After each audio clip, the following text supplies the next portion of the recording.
This is the Ottawa Senators Outlook. Here is your host, Jack Henry.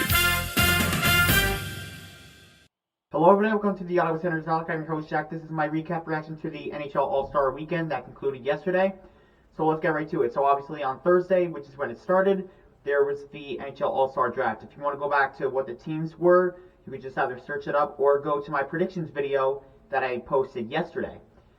I can tell you for a fact my bracket did not age well at all, since I had the winner of the McDavid-McKinnon match winning in the championship, and that did not happen. So if you want to consider it, in a sense, I went 0 for 3 in this bracket, so that's not really good. But overall, it was pretty entertaining for the most part. And then they had a PWHL showcase. It was a 3-on-3, and I'll be honest with you, I have not watched the PWHLs that much compared to a ton of other people, but I've heard a ton of good things about it, and seeing like women in professional hockey, it's really good to see. So kudos to the NHL having the PWHL women come into the NHL All-Star Weekend to showcase what the PWHL has, because I've heard a lot of good things about it, like I said, even though I haven't watched it personally, but like I said, really good things. And finally, let's go to the showcase or the skills competition, and then I'll go to the game recap. So we're going to go with the competitions and who ended up winning them. Obviously, overall, the competition and $1 million is won by Connor McDavid, but we'll have more on that. So the fastest NHL skater was obviously Connor McDavid. He came in first. Matt Barzal came in second. Quinn Hughes in third. Cale Makar in fourth. And William Nylander in fifth. So McDavid wins that one, and he won a lot. So let's see. The one-timer competition was won by Nathan MacKinnon. Second place was David Pastrnak. Leon Draisaitl came in third. Pettersson came in fourth. Kucherov came in fifth. And Kucherov, there was a lot of controversy with him not really putting in much effort. I mean, I can kind of agree with you in a sense, but at the same time, no one really tries in the All-Star Weekend, and that goes in like almost any sports, I would say. Nobody really tries. But again, Kucherov, does he really want to be in the All-Star competition? That's a question to be had maybe down the line, even though there's not going to be an NHL All-Star Weekend next season. But again, if you get picked and you don't go, then you get suspended for a game, I would say. So for Kucherov, he had almost no choice to go, but he came in fifth. JT Miller in sixth, Matt Barzal in seventh, and Austin Matthews in eighth. And then in the passing challenge, Elias Pettersson won that. In second place, Cale Makar. Matt Barzal came in third. Fourth place was Matthews. Fifth was Nylander. Sixth was Quinn Hughes, followed by McKinnon, McDavid, Draisaitl, JT Miller, and Nikita Kucherov. So that was the passing challenge.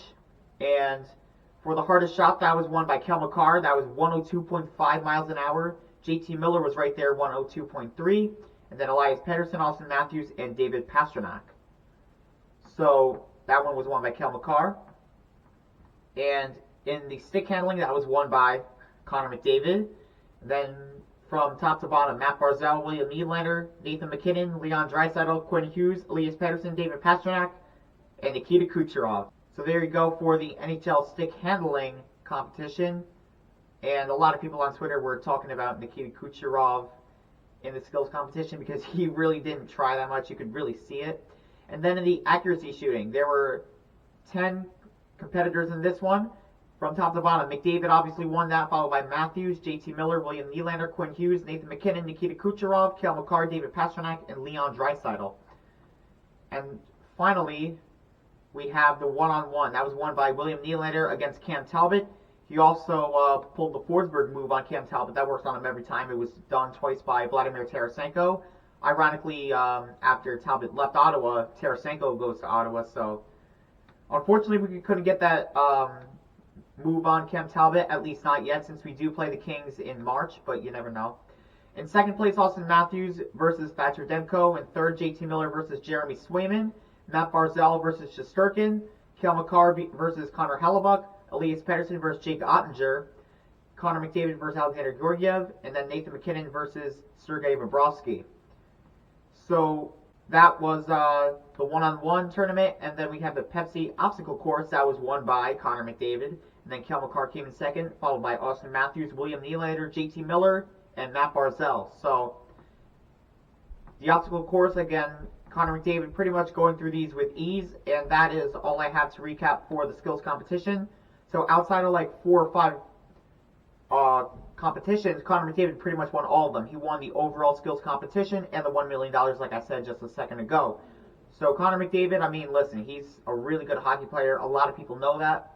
And, I mean, listen, people really don't find themselves invested in the skills competition as much. I watch it a little bit when I can. Nothing really special, but it is kind of interesting to see, like, how the players do in some of them. So finally, let's go to what happened yesterday in the NHL All-Star, if you want to say bracket, game, whatever. We're going to go with the first match. That was Team McDavid versus Team McKinnon. So they were 10-minute periods. The first period, the first goal was scored by Nathan McKinnon to get their team up 1-0. And then Boone Jenner for Columbus ties it a couple minutes later. So after the first period, it's 1-1. In the second period, Oliver Bjorkstrand takes Team McKinnon up 2-1. Nathan McKinnon goes up 3-1.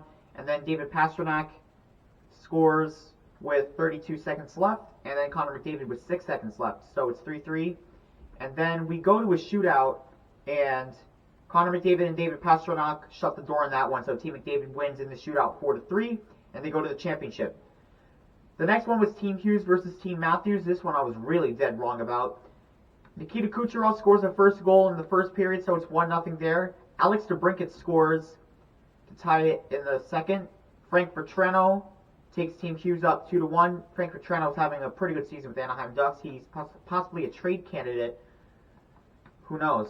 And then Alex DeBrincat scores the second to make it 2-2. So in the second period, Mitch Marner takes Team Matthews up 3-2. Elias Pettersson ties it at 3. Philip Forsberg scores for Team Matthews 4-3. Brady Tkachuk, the Ottawa Senators, ties it at 4. Vatrano scores his second to make it 5-4, and then Philip Forsberg with his second to make it 5-5. And then, again, this was also a shootout, and Team Matthews ended up winning that one. And let's go to the championship. So obviously Team Matthews and Team McDavid won, so here's the championship. In the first period, Team Matthews scores first. It's Clayton Keller. Boone Jenner ties it at 1. Mitch Marner pots the second goal for Team Matthews, and Pasta ties it at 2. Matthews scores the third one for Team Matthews, and then Leon Draisaitl ties it. So after the first, it's 3-3. A pretty interesting game, I would say.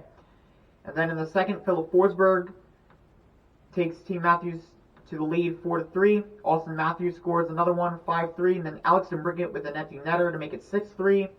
Then Thomas Hertl scores one to make it closer, 6-4 in favor of Team Matthews. Then Matt Barzal scores, and that shuts the door. So Team Matthews ends up winning the competition, and the MVP was Austin Matthews. There was a lot of controversy from that because as much as Sens fans aren't too fond of him anymore, Alex DeBrincat did pretty good in this competition, I would say. And obviously it's in Toronto, so there's going to be a bit of bias with who they pick as the MVP, especially with the captain of the team. So it's Austin Matthews that gets the MVP award.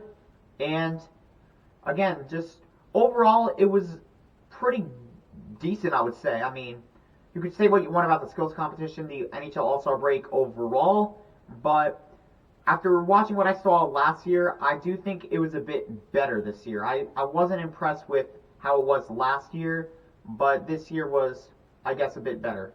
So there's no NHL All-Star break next year. There's going to be like a Frozen Four with like 4 other countries, and then the NHL will return to the Olympics in 2026 and 2030. That's awesome news because, you know, in the past, there were some teams that weren't allowed to go to the Olympics. NHL didn't go to the Olympics for a little bit, and we're going to see some maybe Ottawa Senators go because, you know, Eugene Melnick's passed with the Olympics, and that pretty much started since Dominik Hasek got injured in 2006. Very well cost the chance of the Senators to win the Stanley Cup. They had a really good chance of winning that cup that year in 05-06, coming back out from the lockout, losing to the Sabres in the second round, and the Carolina Hurricanes won the cup that year.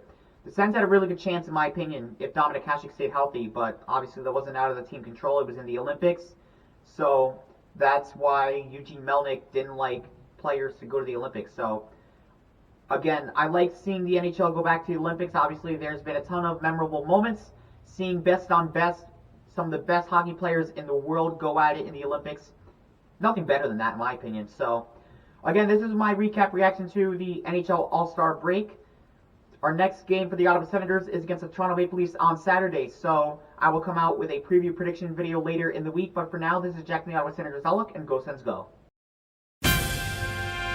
Thank you for watching this presentation of the Ottawa Senators Outlook. For more of this podcast, click on the videos on the left, and subscribe by clicking on the icon on the right. Thank you.